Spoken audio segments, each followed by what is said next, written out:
If you hear drilling in the background, I am so sorry. They have been doing nonstop construction in my neighbor's apartment, and there's nowhere else for me to record. What's up, my dude? Your friendly neighborhood Tony here. I just got back from watching the new Russell Crowe movie, The Pope's Exorcist, and I wanted to jump on real quick and share a little bit of information about it to let you know whether or not it's something that you should spend your time and money to go check out. So let's go ahead and start with a little bit of information just in general about the movie. Then I will go into the pros and cons, and finally, let you know who I think this movie is for, if anyone. If that kind of thing sounds good to you and you want to see more movie reviews just like this, make sure you subscribe. Okay, so in The Pope's Exorcist, you follow Father Gabriele Amorth, who is the Vatican's leading exorcist who works directly under the Pope. In it, he is investigating the possession of a child and also uncovering a conspiracy that the Vatican has tried to hide for hundreds of years. Now, believe it or not, this is based on some real life events. Father Gabriele Amorth is a real exorcist, or was. He passed away in 2016. And this is based on his memoirs that he wrote, which I have on good authority are pretty good. It is directed by Julius Avery, who also brought you Overlord, and more recently Samaritan, which is the movie with Sylvester Stallone where he plays kind of an older superhero type character. It wasn't that good, but Overlord was pretty good. So I was definitely interested, curious about this movie. I will say a lot of times exorcism movies can be super formulaic, but going into this, I was keeping an open mind. I like that it promised to be rooted in some real events. And so I won't say I had my hopes up, but I was definitely willing to give it a chance. But did it work out for me? Well, let's start with the pros. The first thing I should mention, because it is the one thing that stands out the most, and that is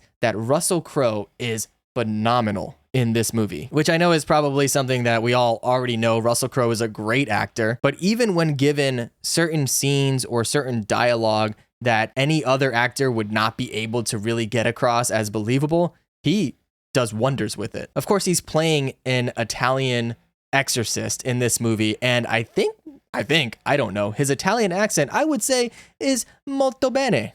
Is that how you pronounce it? I don't know. Also, I really like his mannerisms and just the playful nature of his character, which I believe is pretty accurate to the actual person that he's based on. Really, he just stands out above everyone else in the movie as being truly exceptional in his acting ability. In addition to Russell Crowe just being, well, Russell Crowe, I think the editing and the pacing of the movie was really good and really sharp. You never really find yourself bored or waiting for a scene to be done so that you can get on to the next one. It really just moves at a good clip all the way through to the very end. Also, although this is another exorcism movie, it really does have some interesting concepts at its core, whether it's the fact that it's based on some things that maybe kind of also really happened to a degree. I'm sure there's a lot of stretching going on with the truth on this one. But in addition to that, they really just kind of create this concept of the world around it that is compelling and interesting, and I definitely wanted to know more about what was actually going on behind the scenes. So a cool concept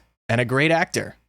It must be fantastic. Well, not really. There are definitely some cons, so let's get into those. One of them is, for as good as Russell Crowe is as an actor and as great as he was in this role, and also, to be fair, how great the young kid who played the possessed child was. He was actually really, really good too. I think this was his acting debut, but as good as they were, there were several other characters and actors and actresses that were just not good at all. And I don't know if I can really put all the blame on the actors themselves, because ultimately, at the end of the day, when making a movie, an actor, just like a camera, just like sound effects, just like CG, they are a tool in the production. And it's up to the director to get what he or she wants out of the actors. And as long as you have actors that are reasonably good actors, and I think all of the people in this are reasonably good actors, you should be able to get what you need out of them. So I'm not going to put the blame on them. I think a lot of the dialogue they had to work with was kind of, I hate to say it, but kind of cheesy at times. And so it's difficult for anyone to deliver that. But there were definitely some choices that were made in just the way that they would emote in certain scenes that were very much over the top and not realistic, which of course, I know, how can you say realistic in a movie about demon possession? But if you see it, you'll know what I mean. Also, despite the fact that there's a really cool foundation for the story, it does ultimately fall super heavily into a lot of the same exorcism movie tropes that we've seen over and over and over again for the past decades. Honestly, if you've seen any exorcism movie ever, this is going to line up with a lot of those beat for beat at times. Also, not to spoil anything specific, I won't spoil any specifics, but the way that they resolve the movie and wrap up the story is rough. It was almost like they didn't really know how to end it, so they just slapped together a pretty standard exorcism movie ending, then tried to flip it into this weird buddy cop comedy, probably in hopes of creating some kind of series. It just didn't work, which is unfortunate because the rest of the movie had some good things going for it. The storytelling and the world building were genuinely cool and interesting. It just kind of crapped the bed at the end. Also, speaking of the ending, and again, no spoilers here, but if you are familiar with storytelling and literary devices like foreshadowing, there was a satisfying way to end this movie that was so clear, but they just didn't go for it. And I know it's kind of based on real events, so you can't go too far in any direction, but it's also clear that they took a lot of liberties with the story anyway. So for the sake of the movie, I feel like it would have really benefited them to go the route that I had in mind. And I'm sure the route that you will probably have in mind if you watch the movie. I'm telling you, it was so clearly the right ending and they just didn't go with it. So all in all, do I recommend you check out The Pope's Exorcist? Well, it depends. One, if you are someone who is a fan of exorcism movies, this might surprise you, but I actually don't recommend this one for you. Mainly because it's so formulaic for everything you've probably seen a dozen times already. What I would recommend you do, in fact,